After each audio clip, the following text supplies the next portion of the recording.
The United Nations has commemorated the International Day for the Elimination of Racial Discrimination on March 23, 2026, calling on governments, institutions, businesses, and communities to work together to safeguard the dignity, justice, equality, and rights of every person. Racial discrimination is a violation of human rights and human dignity, UN Secretary-General Antonio Guterres said at the UN General Assembly event marking the International Day.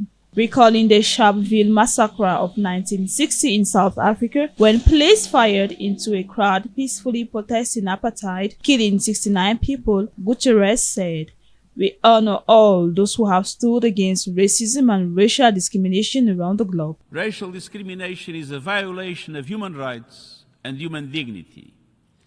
It is a learned behavior that is both pervasive and deeply destructive. It has claimed countless lives and caused monumental sufferings throughout history. It should have no place in our world, but it rears its head in schools, workplaces, and countless everyday interactions. Racism harms us all.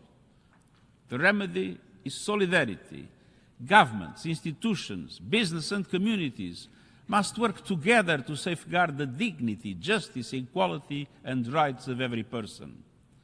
That means taking urgent and concrete steps to end racism, racial discrimination, xenophobia, and related intolerance, including within the United Nations.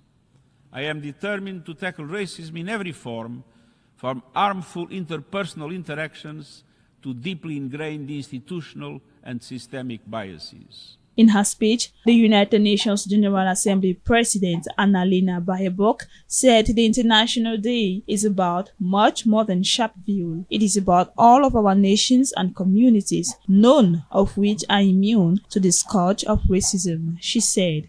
As I've said when speaking about anti-Semitism or Islamophobia, discrimination of any kind is not only about defending one community. It is about defending our shared humanity. Because discrimination never stops with one group.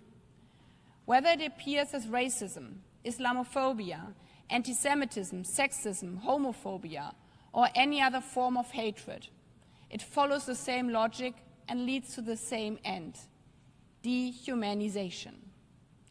That is why it concerns all of us, and why we must act and take a firm stand against discrimination whenever and wherever it appears.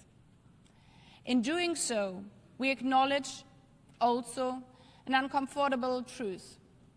The struggle against discrimination in all its forms, including racism, is never finished. UN High Commissioner for Human Rights Volker Turk said the International Convention on the Elimination of All Forms of Racial Discrimination and the Durban Declaration and Program of Action provide a comprehensive global framework to confront racism, racial discrimination, xenophobia, and related intolerance, and that many countries have adopted anti-discrimination laws and created independent human rights and equality institutions. We have made some progress on the long road towards a more just world, but we are approaching a checkpoint where this progress is questioned, delayed, and even pushed backwards, he said. Turk also called for political will to fight discrimination through laws, to focus on solutions, to strengthen accountability for all forms of racial discrimination and hatred, to work together with civil society, human rights defenders, national human rights institutions, and affected communities to find lasting solutions. The International Day for the Elimination of Racial Discrimination, observed annually on March 21 to commemorate the Sharpeville massacre, was established by the United Nations General Assembly in 1966 to raise awareness and encourage global action against racism.